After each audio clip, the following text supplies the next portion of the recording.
Good morning and welcome to episode 41 of The Daily Light. I heard this quote once that says something along the lines of God sometimes having to break our hearts in order to make us turn to Him. And it's sad that it has to get to that point, but that's really what happens in our lives sometimes. At first, God tries to woo us in beautiful ways, kind of like in a courtship. He gives us a lot of things in our lives to be grateful for. I mean, you could just step outside of your house and look at nature and know that God exists. You can look at your family and those that love you and know that God exists. So He tries to give you those things so that you live in gratitude and turn to Him. But we're kind of selfish and we're kind of wicked and we take a lot of those things for granted. So a lot of times God has to allow bad things to happen in our lives. And we can't look at those things as God being evil because that's not what He is. We know that Paul tells us in Romans that in all things, God works for the good of those who love Him.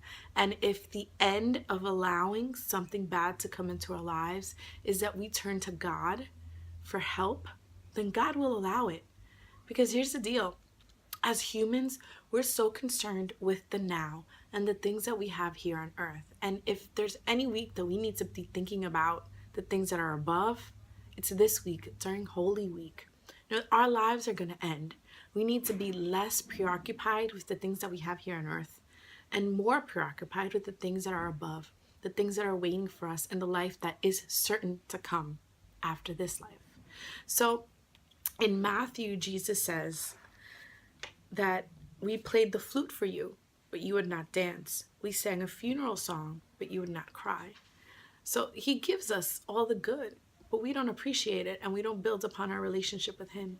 So sometimes we play that flute, that funeral song, and we still don't respond to Him.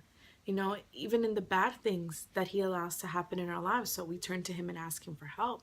So what's it going to be? Don't allow for something really devastating to come into your life before you decide to give your life over to Jesus. Your time is now. There's no better time than today to turn over and give yourself up, surrender yourself to Christ and the life that He wants you to live in Him. He wants to give you joy. He wants to give you abundance. You know, don't let anything happen in your life that's just going to bring you to your knees and going to make you decide that you need a relationship with Christ. The time is today, especially this week, Holy Week. Go to confession, go to reconciliation, make things right so that you can enjoy in all the gifts that Christ has for you today. Have a great day and God bless you.